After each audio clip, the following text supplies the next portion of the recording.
Hello दोस्तों, हम लोग यहाँ क्लास 12 का विद्युत धारा चैप्टर पढ़ रहे हैं, जिसमें मैंने कुछ सवाल और कुछ परिभाषाएं आपको पढ़ा दी है। तो आज इसके आगे हम लोग पढ़ेंगे। आज हम लोग पढ़ेंगे विद्युत चालन का मुक्त इलेक्ट्रॉन मॉडल। ठीक है, क्या पढ़ेंगे? विद्युत चालन का मुक्त इलेक्ट्रॉन मॉडल। ठीक है, क्या होता है? ठोसों में सभी वस्तुएं विद्युत की सुचालक होती हैं। मतलब जो भी ठोस वस्तु होगी, जितनी भी ठोस वस्तु होगी वो क्या होगी? विद्युत की सुचालक होगी। इनमें विद्युत चालन इलेक्ट्रॉनों के सिद्धांत द्वारा समझाया जा सकता है। इसमें जो है विद्युत का चालन कैसे होता है, विद्युत क्या कहते हैं, कैसे गमन करता है, उसमें विद्युत धारा कैसे प्रवाहित होती है, ये सब हम लोग इलेक्ट्रॉन सिद्धांत के द्वारा इसको क्या करते हैं, समझा सकते हैं। ठीक है, किसी पदार्थ के परमाणु में जो इलेक्ट्रॉन के नाभिक की समीप की कक्षाओं में होते हैं। कोई इलेक्ट्रॉन की कोई पदार्थ है जिसका परमाणु क्या है, इलेक्ट्रॉन का जो नाभिक उसके क्या हो, समीप में, मतलब पास में स्थित हो, वे नाभिक कक्षाओं द्वारा प्रबल आकर्षण बल से बंधे होते हैं। मतलब क्या है, मान लो ये हमारा नाभिक है, ठीक है, और जो इसके यहाँ पे जो इलेक्ट्रॉन है, ये इससे क्या है, क्या प्रबल आकर्षण किससे बना हुआ है, आकर्षण बल द्वारा ये क्या हुआ है, बंधा हुआ। यहाँ पर जो इलेक्ट्रॉन है वो किससे है, आकर्षण बल द्वारा ये इससे अधिक अच्छे से बंधा हुआ है। ये सिर्फ आप फिगर से समझ ले सकते हैं, कुछ नहीं है इसमें, सिर्फ आपको लैंग्वेज एक बार ध्यान से पढ़ लेना, आपको याद हो जाएगा। ठोसों में जितनी वस्तुएं होती है वो सभी क्या होती है, विद्युत की सुचालक होती हैं, आपको पता है। इनमें विद्युत का चलन जो है हम लोग इलेक्ट्रॉन सिद्धांत के द्वारा समझा सकते हैं।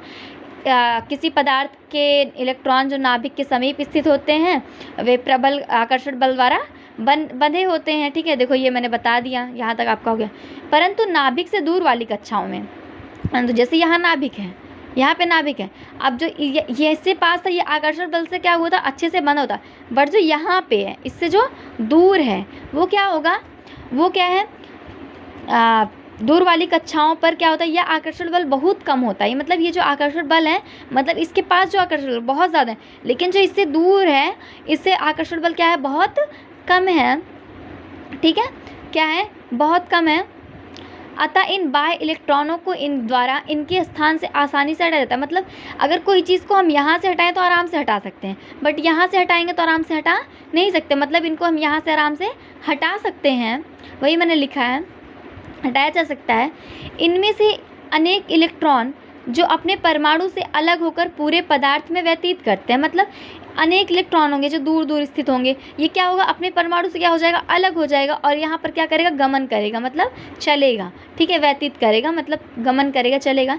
इन इलेक्ट्रॉनों की हम लोग मुक्त इलेक्ट्रॉन अथवा चालक इलेक्ट्रॉन कहते हैं। इन्हीं इलेक्ट्रॉन को हम क्या कहते हैं, मुक्त इलेक्ट्रॉन अथवा चालक इलेक्ट्रॉन कहते हैं। ठीक है, धातुओं में धारा का प्रवाह इन्हीं मुक्त इलेक्ट्रॉनों का कारण होता है। मतलब जो धातु हैं, अगर उनमें क्या कहते हैं, जो धारा का प्रवाह होता है वो किसी कारण होता है, वो इन्हीं मुक्त इलेक्ट्रॉनों के कारण ही होता है।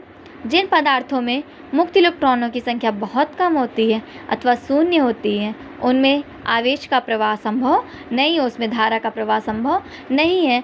ऐसे पदार्थों को हम कुचालक कहते हैं। ठीक है, ऐसे पदार्थों को हम क्या कहते हैं, कुचालक कहते हैं। बात समझ में आ गई होगी आपको? ठीक है, आशा करते हैं आपको ये अच्छे से आया होगा, क्योंकि इसमें सिर्फ लैंग्वेज है और कुछ है नहीं। ठीक है, आप अच्छे से इसको एक बार ध्यान से पढ़ेंगे, इसको समझने की कोशिश करेंगे तो आपको ये पूरे अच्छे से आ जाएगा। ठीक है, अब हम लोग इसके आगे पढ़ेंगे, क्या कहते हैं, मुक्त इलेक्ट्रॉन अथवा मुक्त इलेक्ट्रॉनों का माध्यमुख मुक्त पथ। ठीक है, दो क्रमागत टक्करों के मध्य इलेक्ट्रॉनों द्वारा तय की गई औसत दूरी को ही माध्य मुक्त पथ कहते हैं। ठीक है, कोई इलेक्ट्रॉन है वो आपस में क्या कर रहे हैं, टक्कर कर रहे हैं, उनके जो बीच की औसत दूरी रहेगी उसे ही हम क्या कहेंगे, मतलब मुक्त इलेक्ट्रॉनों का माध्य मुक्त पथ। ठीक है, फिर पूछते हैं श्रांति काल किसे कहते हैं। वेरी इंपॉर्टेंट है, श्रांति काल क्या है, इंपॉर्टेंट है। श्रांति काल आता है, पूछता भी है पेपर में कि श्रांति काल होता क्या है। दो क्रमागत टक्करों के मध्य लगे समय को, मतलब जो इसकी औसत दूरी रहेगी उसे माध्य मुक्त पथ कहेंगे। पथ मतलब रास्ता, तो मतलब समझ लो, पथ मतलब रास्ता मतलब दूरी। ठीक है, जो उसके माध्य मतलब इलेक्ट्रॉनों के द्वारा मतलब क्या कहते हैं, टक्करों के द्वारा जो औसत दूरी है उसे हम लोग माध्य मुक्त पथ कहेंगे। और क्रमागत टक्करों के मध्य लगे समय को श्रांति काल कहेंगे। ठीक है, जो मतलब जो समय लगा रहेगा उसे हम लोग क्या कहेंगे, श्रांति काल कहेंगे। और उसे किससे प्रदर्शित करेंगे, टाउ से प्रदर्शित करेंगे। इसे हम लोग किससे प्रदर्शित करेंगे, टाउ से। अब बोल रहा है अपवाह वेग या अनुगमन वेग क्या होता है, अपवाह वेग व अनुगमन वेग। ठीक है, तो क्या होता है, बैटरी का विभवांतर इलेक्ट्रॉनों के त्वरित गति प्रदान करता है, कर पाता है। मतलब जो बैटरी का विभवांतर होता है इलेक्ट्रॉनों को क्या कहता है, त्वरित गति प्रदान करता है, मतलब चलने के लिए सही गति प्रदान करता है। बल्कि वह इन्हें तार की लंबाई की दिशा में उच्च विभव वाले सिरे की ओर एक सूक्ष्म नियत वेग, मतलब क्या है, बल्कि वह इन्हें मतलब लंबाई की दिशा में उच्च विभव, जहाँ पर अधिक विभव रहेगा, वाले सिरे की ओर एक सूक्ष्म नियत वेग से 10⁻⁴ मीटर पर सेकेंड ही दे पाता है। मतलब अगर कोई ऊंचा विभव है तो वहाँ पर कितना दे पाता है, 10⁻⁴ पर मीटर, मतलब मीटर प्रति सेकेंड ही दे पाता है। ठीक है, इलेक्ट्रॉनों के किस सूक्ष्म नियत वेग को अपवाह वेग या अनुगमन के वेग कहते हैं। ठीक है, यहाँ पर किस नहीं, यहाँ पर इस होगा। ठीक है, क्या होगा कि बैटरी का विभवांतर इलेक्ट्रॉनों को त्वरित गति प्रदान नहीं कर पाता है, मतलब सही तरीके से गति प्रदान नहीं कर पाता है, बल्कि वह इन्हें तार की लंबाई की दिशा में उच्च विभव वाले विभवांतर सिरे की ओर एक छोटा सा नियत वेग ही दे पाता है, जिसे 10⁻⁴ मीटर पर सेकेंड ही दे पाता है। इलेक्ट्रॉनों के इस सूक्ष्म नियत वेग को ही अपवाह वेग या अनुगमन वेग कहते हैं। ठीक है, उसके बाद बोलता धारा अनुगमन वेग में संबंध बताइए, ये भी इम्पॉर्टेंट है। ठीक है, उसके बाद हम चलते हैं धारा में। माना एक चालक तार है, ठीक है, यहाँ पे आइए।